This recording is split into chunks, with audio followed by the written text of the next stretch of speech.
Santo Evangelio según San Lucas.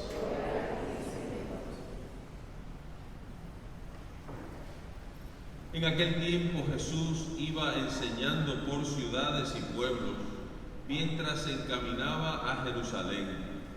Alguien le preguntó: Señor, ¿es verdad que son pocos los que se salvan? Jesús le respondió: esfuércense por entrar por la puerta que es angosta, pues yo les aseguro que muchos tratarán de entrar y no podrán.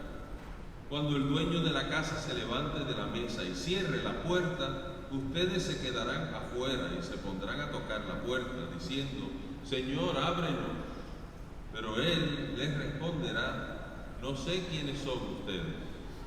Entonces le dirán con insistencia: hemos comido y bebido contigo, y tú has enseñado en nuestras plazas. Pero él replicará: yo les aseguro que no sé quiénes son ustedes. Apártense de mí todos ustedes los que hacen el mal. Entonces llorarán ustedes y se desesperarán cuando vean a Abraham, a Isaac y a Jacob y a todos los profetas en el reino de Dios, y ustedes se vean echados fuera. Vendrán muchos del oriente y del poniente, del norte y del sur, y participarán en el banquete del reino de Dios. Pues los que ahora son los últimos serán los primeros, y los que ahora son los primeros serán los últimos. Palabra del Señor.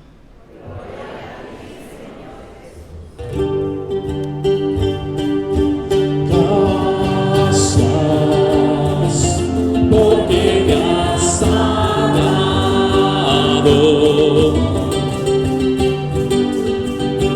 Gracias, mi Señor, porque me has salvado.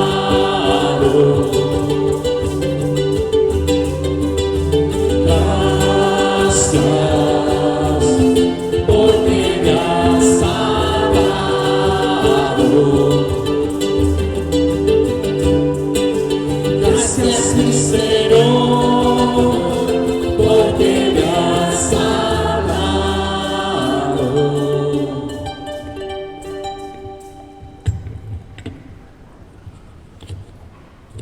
Mis hermanos y hermanas en el Señor, en las apariciones de Garabandal desde el 1961 al 1965 de la Santísima Virgen María, 4 niñas analfabetas entre 10 y 11 años, desde marzo de 1963 hasta diciembre de 1964, las niñas, después de haber tenido más de 2000 apariciones, solamente oían locuciones de la Virgen y de Jesús.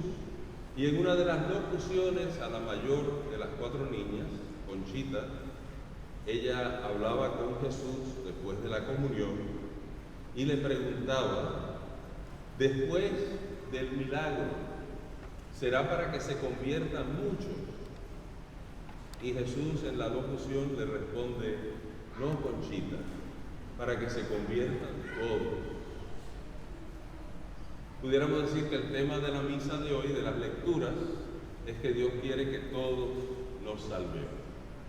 Vemos cómo en las lecturas se hace énfasis en que va a venir gente de todos sitios para ser congregados como el pueblo de Dios. Ese es un tema probablemente el más obvio de las lecturas de hoy, pero hay una imagen que es interesante porque es verdad que Dios quiere que todos nos salvemos, pero es mejor saber cómo nos podemos salvar. ¿Cuál es la clave para la salvación? Eso sería de más ayuda para nosotros. Los que han ido a la Tierra Santa, una de las iglesias más bonitas de la Tierra Santa es la iglesia de la Natividad. Se encuentra obviamente en Belén, donde nació Jesús, en Belén de Judá, y está la plaza de la Natividad. Esa plaza, típicamente el 25 de diciembre, si miran la televisión, van a ver las celebraciones en la plaza de la Natividad. Es un territorio, ahora lo dominan los palestinos, o sea que hay que entrar ciertamente con diferente expectativa, porque no es territorio judío, es parte de la concesión a los palestinos, pero cuando uno entra ve la plaza muy bonita de la Natividad y entonces hay una explanada que lo lleva a uno a donde la iglesia y se ve al final la puerta de la iglesia. Pero lo interesante es cuando uno empieza a caminar, esa puerta de la iglesia no se va haciendo más grande, se va haciendo más chiquita. Es una puerta chiquita. Y uno dice, ¿cómo voy a entrar ahí? Para entrar a la iglesia de la Natividad hay que entrar gateando prácticamente, porque la puerta es muy pequeña. Y eso lo hicieron a propósito, porque la idea es que en el lugar donde está marcado, donde nació Jesús, que era Dios, que se hace hombre, se rebaja, se hace esclavo, se anonada por nosotros, para poder entrar en esa iglesia tenemos que entrar gateando, tenemos que entrar humillándonos. Y Jesús habla hoy en el Evangelio de una puerta angosta, una puerta pequeña. Y cuando oí esa frase, lo primero que me vino a la mente fue la puertecita para entrar a la iglesia de la Natividad, la puerta angosta. Y pensaba yo que ciertamente la puerta angosta en el Evangelio podemos decir que es la vida cristiana, las dificultades que pasamos, porque a veces no es fácil vivir los valores cristianos, por eso nos confesamos, vamos a confesarnos porque no hicimos algo que teníamos que hacer, porque dejamos de hacer algo que era importante, un pecado de omisión puede ser, o algo que no estamos orgullosos de haber hecho, eso lo confesamos, porque hemos faltado a los principios, a los valores cristianos. La vida cristiana es precisamente muchas veces entrar por esa puerta angosta. Pero pensaba yo que ciertamente eso es una buena interpretación, pero quizás haya otra interpretación de esa puerta angosta que nos sugiere Jesús. Y les sugiero que esa otra interpretación puede ser el valor, la virtud de la humildad. Somos muy poco humildes. La segunda lectura de hoy, el autor de la carta a los Hebreos nos lo dice bien claramente, ¿verdad? Es difícil que nos corrijan, recibir corrección. Siempre nos rebelamos por dentro. Uno dice, ¿quién es ese corrigiéndome? ¿Quién es esa diciéndome lo que tengo que hacer? Es una reacción natural humana. En el centro de nuestro ser hay esa soberbia, ese no querer reconocer humildemente que fallamos, que no somos perfectos, que solo hay uno que es perfecto. Entonces el camino de la humildad es un camino interesante para la salvación, para salvar nuestras almas.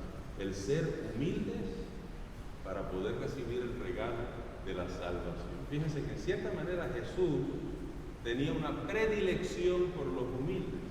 Podemos pensar en varios pasajes del Evangelio, inmediatamente me viene a la mente el fariseo y el publicano. ¿Se acuerdan del fariseo y el publicano? El fariseo va al templo y dice, gracias Señor, porque me has hecho tan bueno. Yo no soy mentiroso, ni adúltero, ni todas las cualidades que pone malas. Y gracias por no hacerme como ese pobre publicano. Y el pobrecito publicano que decía, Señor, apiádate de mí, un pecador. Y nada más repetía eso una y otra vez. ¿Y qué dice Jesús? Ese publicano regresó a su casa justificado y el fariseo no, porque se creía más de lo que era. Falta de humildad.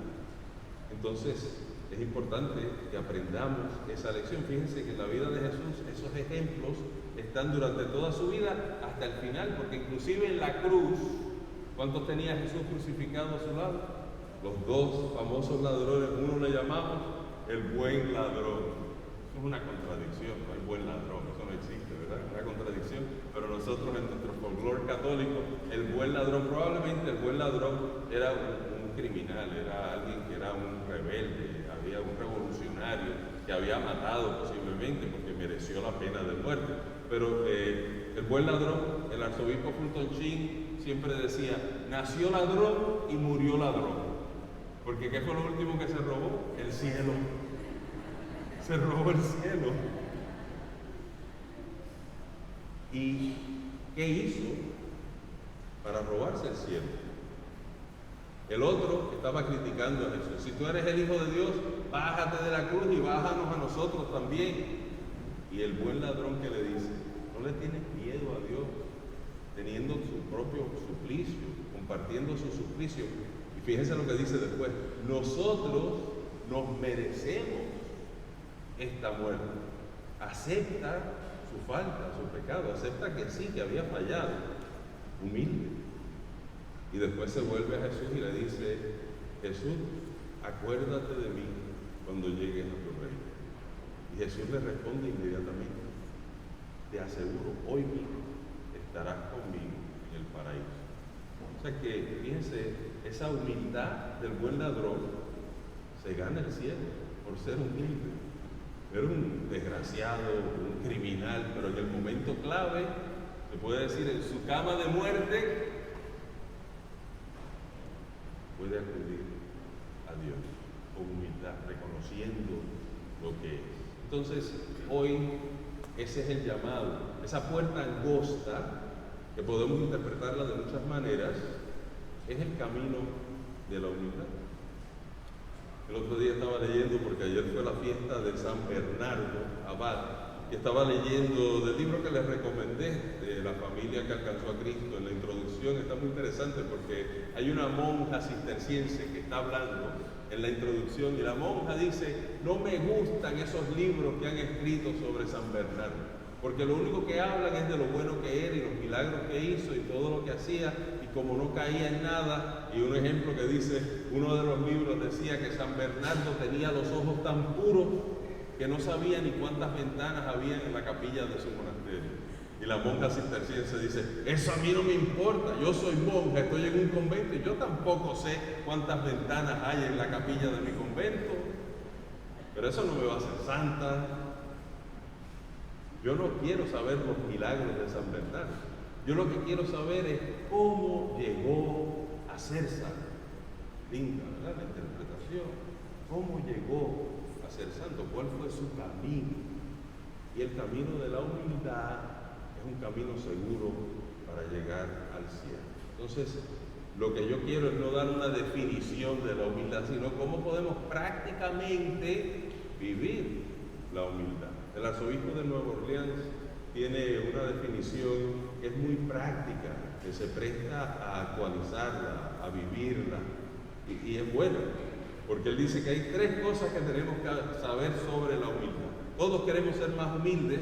Esta es la manera de ser humildes. Primero, reconocer nuestros talentos. Todos tenemos talentos. Estoy seguro que ustedes han oído la frase, esa es una falsa humildad. ¿Qué es una falsa humildad? Falsa humildad es decir, padre, yo no sé hacer nada, yo no soy bueno para nada, nadie me necesita para nada. Eso es una falsa humildad, porque eso es mentira. Todos tenemos talentos. Yo tengo algunos talentos. Cada uno de ustedes tiene talentos, ustedes tienen talentos que yo no tengo, yo tengo talentos que ustedes no tienen, pero eso no quiere decir que no tenemos todos talentos. Reconocer nuestros talentos, no caer en la falsa humildad, primer paso. Segundo paso, reconocer que esos talentos vienen de Dios. No soy yo, porque yo no soy Dios, yo no pedí estar aquí, yo no pedí tener ciertos gustos, yo no pedí tener ciertas habilidades. Dios me las ha dado, yo las he cosechado, yo las he promovido, pero es un regalo. Cada día es un regalo de Dios. Y reconocemos a Dios. ¿Ves qué importante es eso? Hoy en día han puesto unos satélites en el espacio que pueden tomar las galaxias. Nosotros estamos en una galaxia y estos satélites han demostrado que hay millones de galaxias. Imagínense, millones de galaxias como las nuestras. Y nosotros en realidad, en este planeta que se llama Tierra, lo que somos es un pedacito, un puntito de polvo yendo alrededor del Sol. Pero ese puntito de polvo tiene agua, tiene oxígeno, tiene gente. No nos vamos a meter aquí en la vida de los extraterrestres, porque no me voy a meter en ese tema. Yo soy capellán de la Fuerza Naval y hay videos y que vieron un platillo volador y qué sé yo. Pero ¿cuándo fue el último marciano que ustedes vieron? Eso es bueno para películas, pero realmente lo que se presta es a decir, con ese universo tan grande, Y este puntito que le llamamos el planeta Tierra, estamos nosotros respirando, bebiendo agua, comiendo, vivos. Si usted no cree en Dios después de ver eso, tiene que verlo otra vez. Porque esa realidad nos tiene que hablar de la realidad, de la verdad, de que hay un Dios. Y que gracias a Dios no soy yo. Que dependemos de Dios. Que todo viene de Dios. Que quiero estar con Dios. ¿Ves? Ese reconocimiento es muy importante. Porque la humildad es reconocer que yo no soy lo más grande del universo. Que yo no soy la última Coca-Cola en el desierto, como dicen por ahí, ¿verdad? Que es importante que yo dependo de Dios. Que mis dones vienen de Dios. Y obviamente el tercer punto, esos dones, esos regalos, ponerlos al servicio de la comunidad. Como su párroco, yo los conozco a ustedes. Ustedes hacen precisamente eso, ponen sus dones, sus talentos, sus preocupaciones al servicio de la humanidad, de sus familias, de la iglesia, de la parroquia, de los ministerios. Eso es importante, porque esa es la manera en que vivimos prácticamente la virtud de la humildad. Y no perdamos de vista por qué queremos eso, porque es que ese es un camino seguro al cielo. Si yo puedo ser humilde, yo voy a reconocer mis faltas. Nos va a costar, como dice el escritor de la segunda lectura, ¿verdad? Nadie quiere que lo corrijan, pero una vez aceptado, vamos a crecer, vamos a motivarnos, vamos a estar mejor. Entonces el Señor nos está recordando que ese camino de la humildad es la puerta angosta. Es esa puerta que no nos gusta entrar porque es estrecha, nos cuesta trabajo, tenemos que gatear, tenemos que entrar, pero eso fue precisamente lo que hizo el Hijo de Dios. Y yo les sugiero que su cualidad más grande no es el amor. La cualidad más grande de Jesús no es el amor que nos tiene, y nos tiene un gran amor, pero la cualidad más importante de Jesús es su humildad, que se encarnó, que se rebajó, que vino y nos viene a enseñar ese camino. Y esa puerta angosta nos cuesta trabajo, pero la podemos vivir, la podemos realizar si queremos y si le pedimos ayuda a Dios. De hecho, que en la misa es una buena oportunidad para vivir esa virtud de la humildad, porque venimos a la misa, nos preparamos, porque vamos a encontrar a Dios, vamos a tener a Dios presente, nos vestimos. Hay muchos vestidos blancos por ahí tan bonitos, los vestidos blancos. Hay celebraciones especiales con el ministerio de Él. Nos arreglamos porque venimos a donde el Rey de Reyes, al Señor de Señores. Entonces vamos a estar presentes con el Señor. Esa imagen, ¿verdad? Cuando Pedro y los discípulos que están pescando ven al Señor en la orilla, nos dice que Pedro se había quitado mucho de su ropa, ¿verdad? No tenía todo, estaba con sus amigos y no le importaba. No creo que estuviera desnudo, pero tenía poquito. En inglés le ponen he was lightly clad, quiere decir que no tenía mucho arriba. Pero ¿qué es lo que hace? Cuando reconoce, cuando Juan dice es el Señor, ¿qué hace Pedro? ¿Qué es lo primero que hace? Se viste, porque sabe que el Señor es importante, más grande que él. Y va vestido, no va desnudo, el Señor, sino que se reviste, se pone algo arriba. Y en la misa nosotros venimos para encontrar al Señor, nos preparamos, nos acercamos a la comunión. En esa hostia está presente el Hijo de Dios, en su cuerpo, sangre, alma y divinidad. No hay gesto que puede ser mayor de lo que estamos recibiendo. La Iglesia nos pide un pequeño gesto de reverencia, inclinar la cabeza, una genuflexión. Mucha gente recibe la comunión de rodillas. A veces me da pena porque cuando se arrodillan, a veces es difícil para levantarse, ¿verdad? Quizás tenemos que resolver eso eventualmente, que no tengan que ir tan para abajo, ¿verdad? Pero es un gesto que nadie les puede negar su reverencia, porque se humillan ante Dios. Cuando yo celebro la misa, yo hago genuflexión, me arrodillo ante el Señor, estoy pendiente de lo que estoy haciendo, estoy viendo la Eucaristía que estoy celebrando, es el énfasis de la misa, es lo que estoy totalmente concentrado en eso, porque es el Señor el que está ahí. Eso es un camino de humildad, porque no es a mí a quien ustedes están alabando, es al Señor que yo les estoy presentando, que se está consagrando, que está siendo ofrecido al Padre como sacrificio por nuestros pecados. Eso es lo que venimos a ver en la iglesia. Y finalmente regresamos a nuestros bancos y sentarnos para orar. El Señor está dentro de nosotros, hablarle, pedirle. Esas locuciones en las apariciones son lindas, ¿verdad? Porque el Señor les habla en el interior. Los que están aquí para Él, y obviamente ese es uno de los carismas, de los dones que el Señor le ha dado a la doctora Limón, que tiene locuciones. Tiene una base en la historia de la iglesia, que sí, hay gente que ha tenido locuciones, pero qué impresionante, porque no es una voz física, es una voz interior. Y podemos nosotros en nuestro interior hablar con el Señor, compartir con el Señor, no desperdiciar ese tiempo, ¿verdad? Hay gente que llega a su banco, lo que está viendo a ver quién va a comulgar, quién está sentado por dónde, si los monaguillos están entretenidos, ver quién es el monaguillo que está entretenido. Estamos perdiendo el tiempo. Si tenemos al Señor dentro, vamos a orar, vamos a conversar con Él, vamos a darle gracias por lo que hemos recibido. Todos esos son caminos de humildad, porque reconocemos el que es más grande que nosotros. Así que vamos a pedirle hoy al Señor que nos dé esa virtud de la humildad. No es fácil siempre, puede ser difícil para algunos de ustedes por las circunstancias de sus vidas, pero el Señor nos está diciendo que ese es un camino seguro, es un camino bueno, es algo que le atrae al Señor, le gustaba la gente humilde. Y posiblemente es porque Jesús es el hombre más humilde que ha existido en el mundo, porque siendo Hijo de Dios, la palabra eterna del Padre se quiso encarnar, nacer en Belén de Judá, y hoy nos muestra en esa iglesia tan linda esa puerta angosta, que para poder entrar a tocar donde nació, nosotros también nos tenemos que humillar. Que el Señor nos ayude a hacer eso todos los días. Amén.